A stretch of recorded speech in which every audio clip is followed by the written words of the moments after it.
The first time you breathe.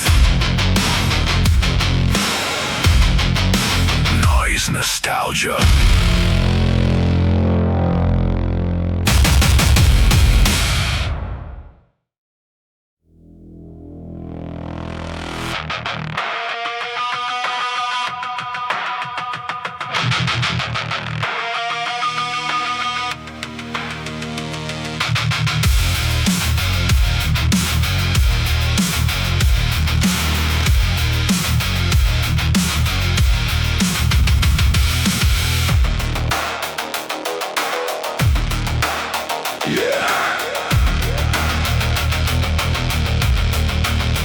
Handed me the thing I was supposed to bow to. Told me everyone does. Told me it's just how it works. Told me questioning it was the problem, not the thing itself. I looked at it, I looked at the people bowing to it, and I looked at what it gave them in return for the bowing, and I put it down, not dramatically, not with a speech, just put it down and walked. Because worshiping something, because everyone else does, is the most expensive thing you can do with the one life you actually have. Worship nothing that didn't earn it. Worship nothing that needs you more than you need it. Worship nothing. I choose what I kneel to, and I choose nothing you handed me. I'm not saying believe in nothing. I'm not saying care about nothing. I'm not saying the nihilist thing that sounds deep, but costs nothing. I'm saying look at the thing before you bow. Ask what is done. Ask who built it. Ask who benefits from your kneeling. And if the answers come back clean, then kneel with full knowledge of what you're doing and why. But if the answers don't come back, if questioning it is treated as the crime, that's when you know what you're actually being asked to worship. Worship nothing that didn't earn it. Worship nothing that needs you more than you need it. Worship nothing. I choose what I kneel to, and I choose nothing you handed me.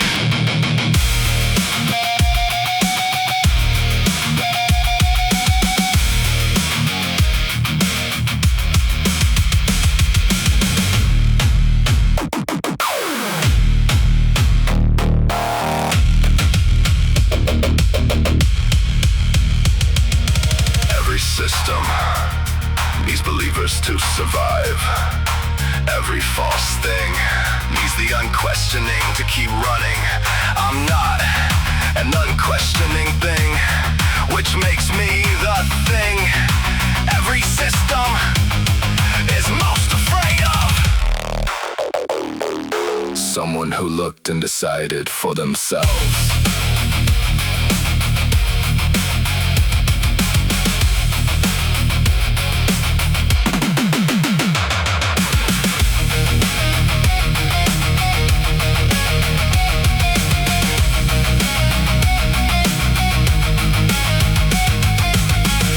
Nothing as a practice, not as rebellion. Rebellion is still organized around the thing you're rebelling against. This is simpler, I just don't start from the assumption that anything deserves my automatic deference. Everything earns it, or it doesn't get it. Every idea, every system, every person, every belief, including the ones I already hold, I check those too. Because the most dangerous worship is the kind you don't notice you're doing. Worship nothing that didn't earn it. Worship nothing that needs you more than you need it. Worship nothing. I choose what I kneel to, and I choose nothing you handed me. Worship nothing.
They use that word like it was gonna hurt me, like calling something different was the same as calling it wrong. I looked it up, the history of the word, the people it was used on before me, and what those people went on to do with their differentness.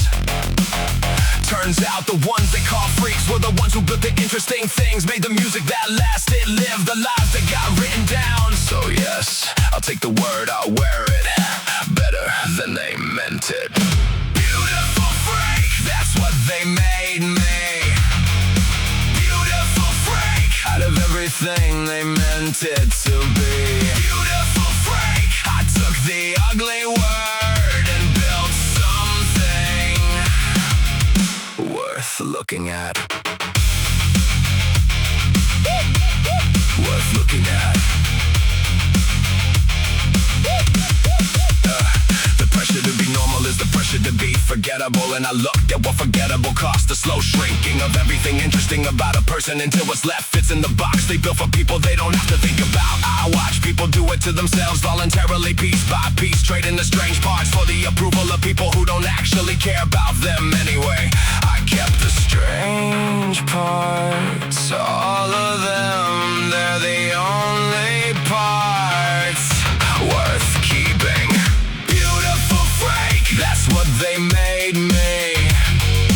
Beautiful freak, out of everything they meant it to be. Beautiful freak, I took the ugly word and built something worth looking at. Worth looking at.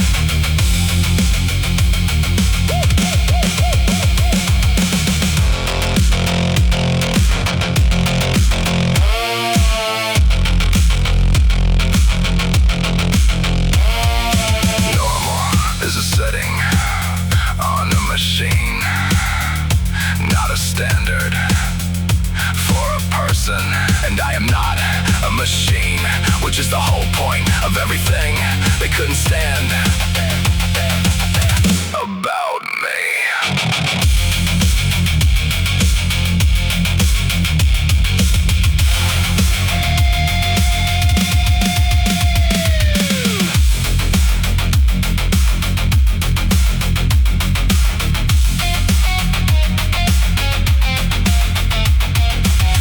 What I know about the beautiful freak the world needs, the ones who don't fit more than it needs, the ones who do because the ones who fit maintain the world as it is, and the ones who don't are the only ones capable of making it something different. I'm not interested in the world as it is, I'm interested in what it could be, which requires exactly the kind of person they were trying to flatten. They failed, obviously. Beautiful freak, that's what they made me. Beautiful freak, out of everything they meant it to be. Beautiful freak, I took the ugly word and built something worth looking at. Beautiful freak, always was.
Was ever supposed to last? Watch the same thing play out the same way with the same excuses, dressed in different clothes every single time. The performance of concern without the concern, the language language a change without the change. The apology, that's really just a request to stop bringing it up. I brought it up every time and I'm bringing it up one more time. Not because I think it'll work this time, but because I refuse to pretend I don't see it. Sick of it, the same show, different cast. Sick of it, the pretty words around the ugly thing. Sick of it, I see exactly what this is. Sick of it. Here's what he draws me, more than the thing itself. The insistence that I perform, gratitude for the scraps, while the actual problem sits there untouched and obvious to everyone who's allowed to notice it. The expectation that I should be impressed by the minimum and quiet about the rest. I'm not impressed by the minimum and I'm not quiet about the rest. That's not anger, that's accuracy, and accuracy is apparently the most threatening thing I can offer. Sick of it, the same show, different cast. Sick of it, the pretty words around the ugly thing. Sick of it, I see exactly what this is. Sick of it.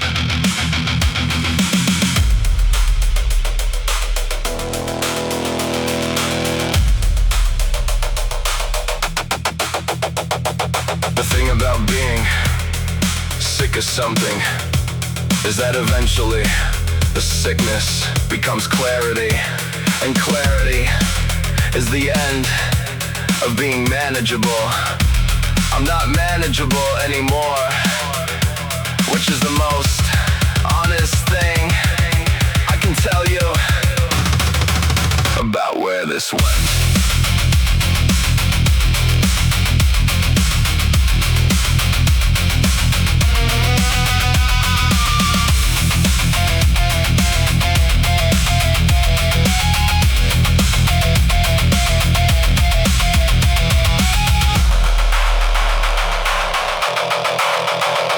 I'm not asking for your permission to be done with this. Being done doesn't require a ceremony or your acknowledgement or the moment where you finally understand. You might never understand, and I'm done waiting for the understanding as a condition of my own clarity. The clarity is mine, I earned it by paying attention longer than anyone should have to. And what I see clearly now is exactly what this always was, which is enough to be done with it completely. Sick of it, the same show, different cast. Sick of it, the pretty words around the ugly thing. Sick of it, I see exactly what this is. Sick of it, done with it.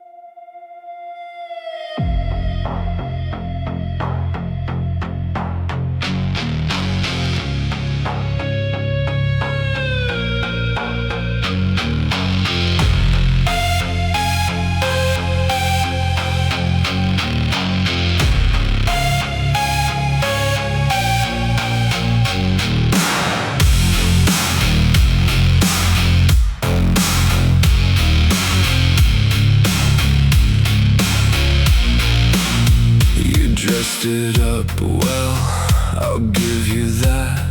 The packaging was flawless, the delivery was practiced, the timing was perfect. Everything except the thing itself, which was none of those things. Under the surface where you hoped I wouldn't look, I looked. Pretty lies, the ones that cost the most are always the best dressed. Pretty lies, I know exactly what you look like without the packaging.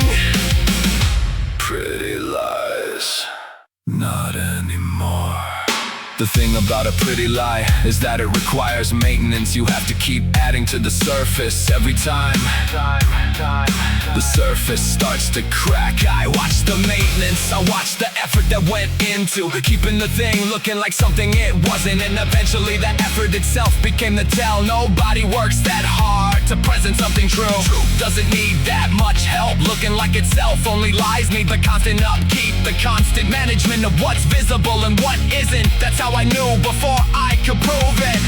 The effort was wrong for something true. Pretty lies, the ones that cost the most, are always the best dressed. Pretty lies, I know exactly what you look like without the packaging. Pretty lies, not anymore.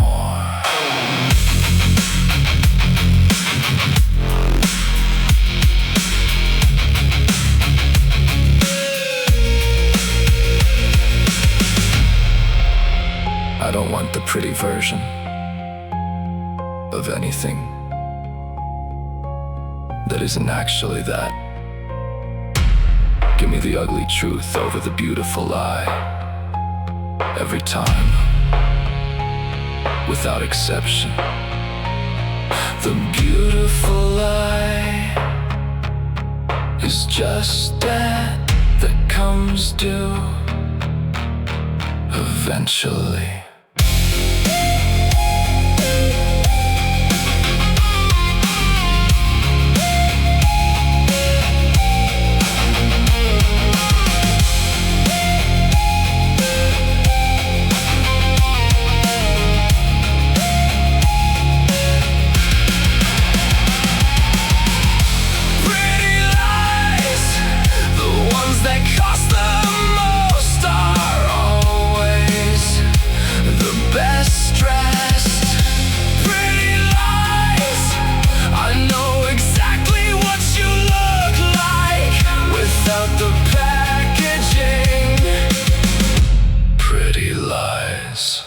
Never again.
That was worth keeping was built on the remains of something I had to break first. Not because I enjoy breaking things, because some structures are low bearing for the wrong thing. They hold up the version of yourself you were supposed to be according to someone else's blueprint. And as long as they stand, you can't build what you actually need. So you take them down carefully if you can, completely if you have to. And you start with what's true instead of what was handed to you. Destroy to create, not destruction for its own sake. Destroy to create, some things have to go before the real thing has room. Destroy to create, I know what I'm building. Destroy to create. The hardest things to break are the ones that were built with good intentions. The structures someone else built because they thought they were helping, which in some ways they were, and in other ways were the most limiting thing you inherited. You can't be angry at the intention, but you still have to take it apart to get to what actually fits. That's the complicated version of destroy to create. Dismantling something that was made with love, because love doesn't automatically know your dimensions. Destroy to create, not destruction for its own sake.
only works if you're honest about what you're building and why. If you break things just to break down what you build next will need breaking too, because it'll be built on the same foundation, just different materials. But if you break things with a clear picture of what goes there instead, then the breaking is just the first part of the building. That's the difference between destruction and what I'm doing. I know exactly what I'm building, which means I know exactly what has to go.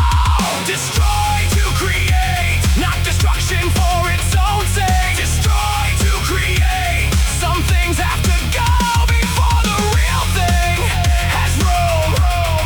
Destroy to create, I know what I'm building. Destroy to create, always creating.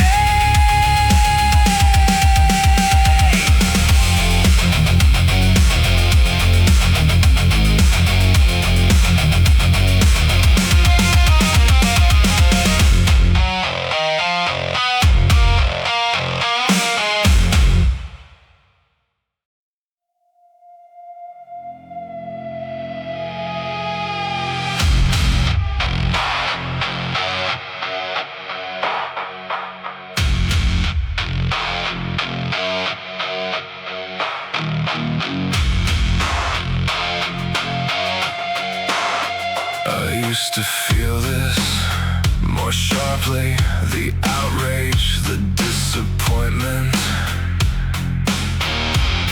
the specific weight of each thing that didn't go right. Now it just sits there, the same things, but the edges have gone somewhere. Not healed, not resolved, just one smooth by repetition, which isn't the same thing as getting better, but looks similar from the outside. Numb, not the good kind, not peace. Numb, the kind that comes from feeling it too many times. Numb, I know this isn't the end of it, just the in-between.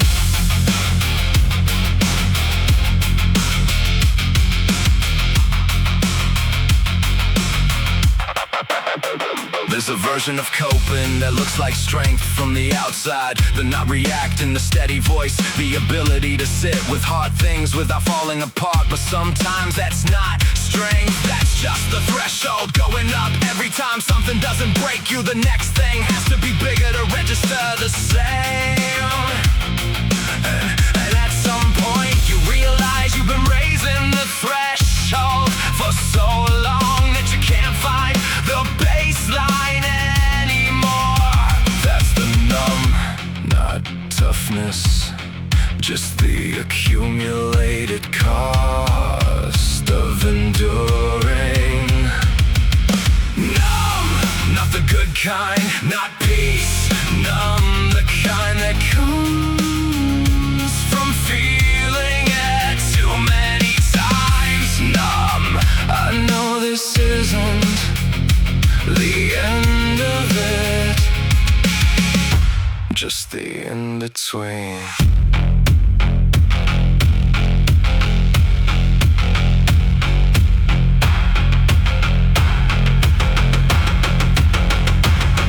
I'm not asking for sympathy,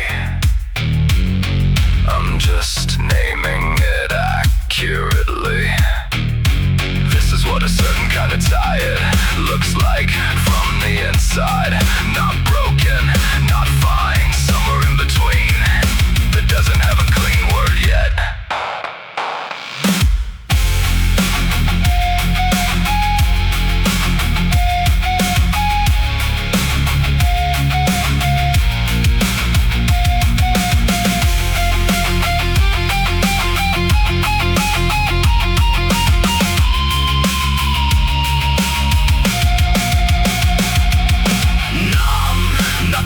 Kind, not peace. Numb, the kind that comes from feeling it too many times. Numb, I know this isn't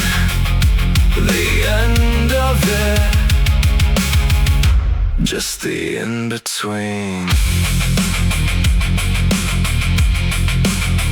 Still here, still going.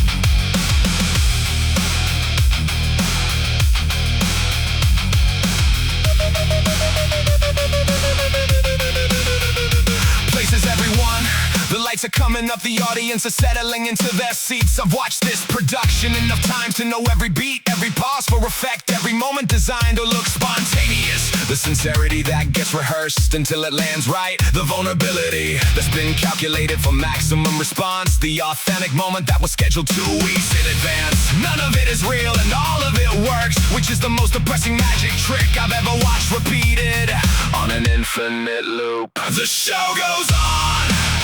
It always does. The show goes on, regardless of what's true. The show goes on, and everyone agrees to pretend they don't see the seams. The show goes on. The show goes on. The most exhausting thing about seeing it clearly is that you still have to live in it. You can't opt out of the social performance entirely. You just end up performing your refusal to perform, which is its own kind of theater. I've tried the exit, there isn't one. There's just more honest theater, or less honest theater. So I chose more honest, which means I know exactly what I'm doing when I do it and why, which is the only version of being in the show that I can live with. The show goes on. It always does. The show goes on, regardless of what's true. The show goes on, and everyone agrees to pretend they don't see the seams. The show goes on.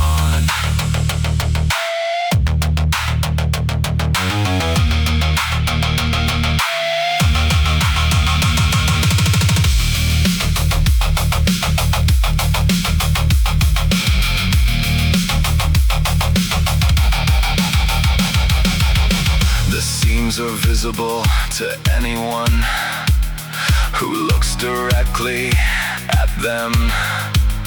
Most people choose not to look, which is a choice I respect but can't make. So I watch the show, knowing it's a show, which ruins it and clarifies it at the same time.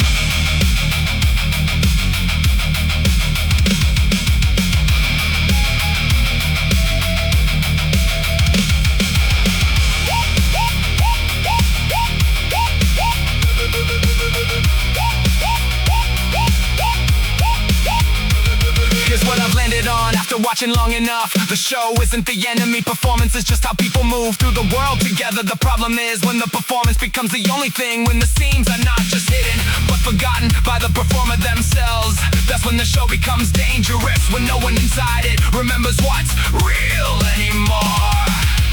I remember, which is uncomfortable, but it's the only thing I have that the show can't take from me. The show goes on. It always does. The show goes on, regardless of what's true. The show goes on, and everyone agrees to pretend they don't see the seams. The show goes on. I see them. The show goes on.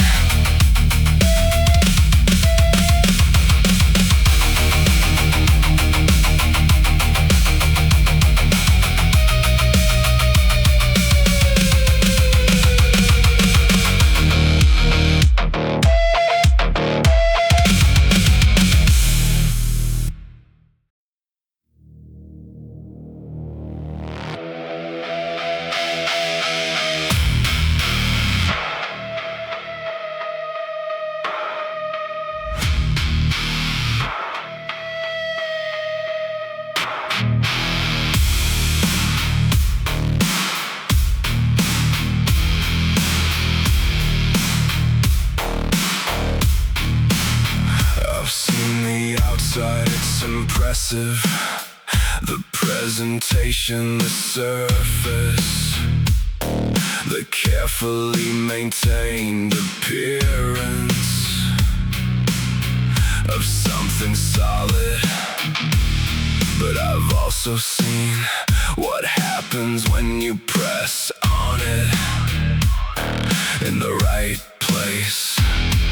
The give is immediate, which tells you everything about what's underneath the polish. Beautiful things can have rotten cores. The beauty doesn't cancel the rot, it just delays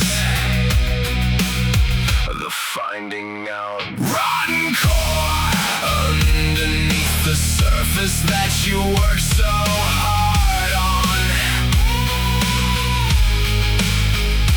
Rotten core, I'm not surprised, I'm just done pretending I don't see it.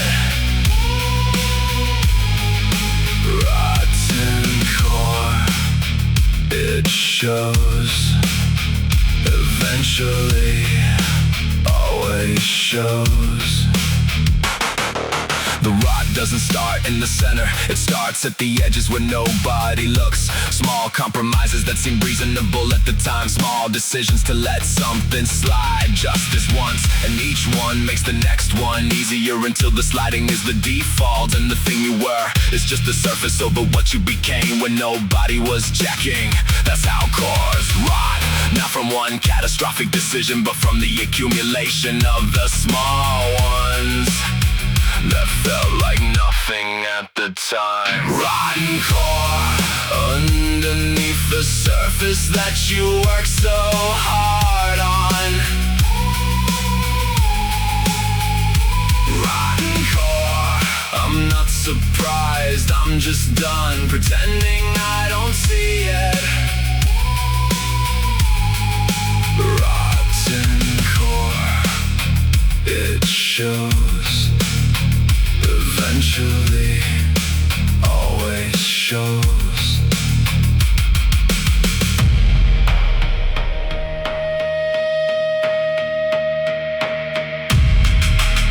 I'm not interested in the surface anymore. Not because surfaces don't matter, but because I've learned to press on them in the right place before I commit to what's underneath. And what's underneath is always the real information.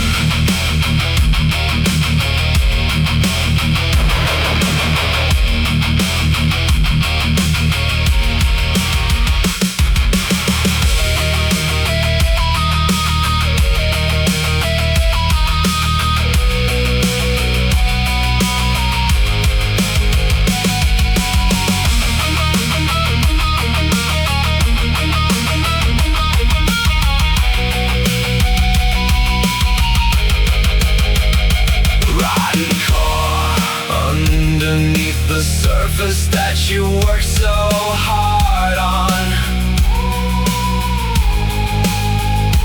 Rotten core, I'm not surprised, I'm just done pretending I don't see it. Rotten core, it shows. Always shows. I see it.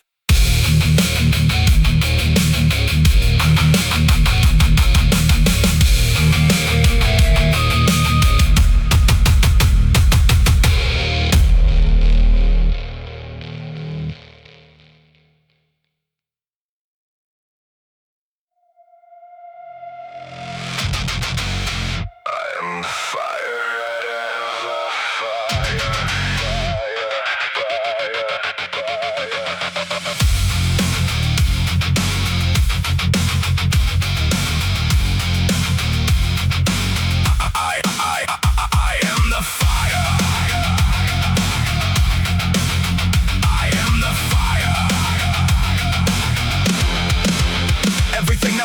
supposed to burn me down became the thing I burned on. Not a metaphor, an actual process. The anger became fuel, the frustration became focus. The things that were meant to exhaust me became the engine that kept going long after the people who built them expected me to stop. You gave me exactly what I needed to keep going, which wasn't your intention but was the result, and I'm grateful.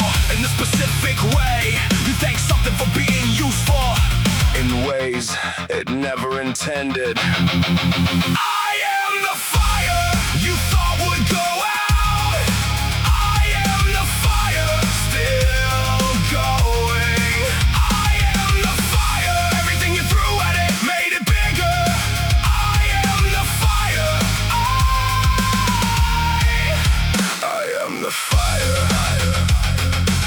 The thing about fire is that it doesn't care what you think of it. It doesn't need your validation to keep burning. It doesn't need your permission to spread. It just needs fuel, and you've been remarkably generous with the fuel. Every obstacle, every closed door, every time someone was certain I was done, all of it fed it. Which is the thing about trying to stop something that runs on resistance. The stopping attempts are the fuel source. So thank you for the consistency of your doubt. It's been the most reliable energy source I've found. I am the fire you thought would go out. I am the fire still going. I am the fire, everything you threw at it made it bigger. I am the fire. I am the fire. I am the fire.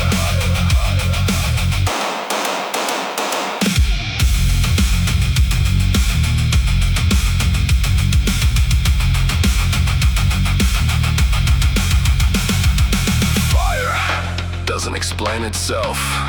Fire doesn't justify itself. Fire doesn't ask if this is okay. It burns because that's what it does, and what it does is exactly what it was always going to do.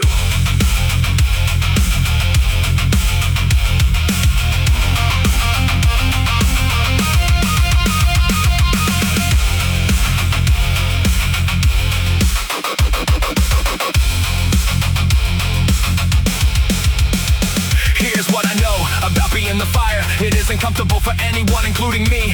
Fire isn't comfortable, fire is just honest about what it is and what it needs and what it does to things that get in its way. I'm not apologizing for the heat, I'm not moderating the temperature for the comfort of people who chose to stand in the fire's path. I told you what I was from the beginning, which means everything after that was information you already had. I am the fire. I was always the fire, and the fire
Tracks later, same world, different eyes. I came in angry at the ride, at the performance, at the pretty lies. Wrapped around ugly things. I'm still angry, but the anger is cleaner now. Less reactive, more deliberate. I know what I'm looking at, I know what it costs. I know what to do with the knowing, which is the whole difference between the first track and this one. Not that the world changed, but that I'm clearer about my place in it. and what I'm building in the middle of all this. Rotten beautiful, Both things true at once. rotten beautiful, I see the rot clearly, rotten beautiful, and I see the beauty that exists anyway. rotten beautiful. That's the world. That's the work. Here's what I've landed on. After all of it, the world is rotten in specific ways that are worth naming and fighting and refusing to pretend aren't there. And the world is beautiful in specific ways that exist alongside the rot, not instead of it. Both are both the true at the same time, which is harder than picking one but more accurate. The anger is real and the beauty is real, and living in both without collapsing either into the other is the actual work. Not optimism, not cynicism, just accuracy about a complicated thing. Rotten beautiful, Both things true at once. rotten beautiful, I see the rot clearly, rotten beautiful, and I see the beauty that exists anyway. rotten beautiful. That's the world. That's the work.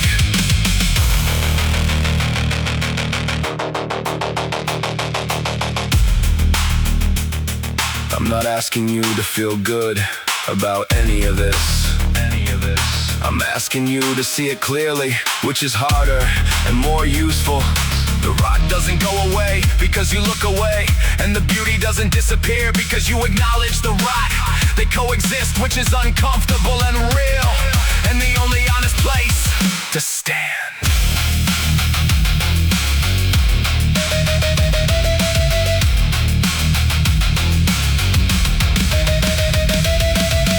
This is what all 10 tracks were actually about. Not the anger, though the anger was real. Not the destruction, though some things needed destroying. Not the numbness, though the numbness was honest. About learning to see the whole thing clearly. The rot and the beautiful, the showing what's behind it. The pretty lies and the ugly truth, and the fire that keeps going through all of it.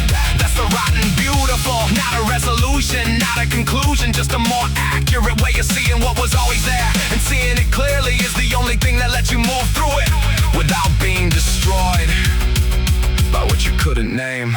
Rotten beautiful, Both things true at once. rotten beautiful, I see the rot clearly,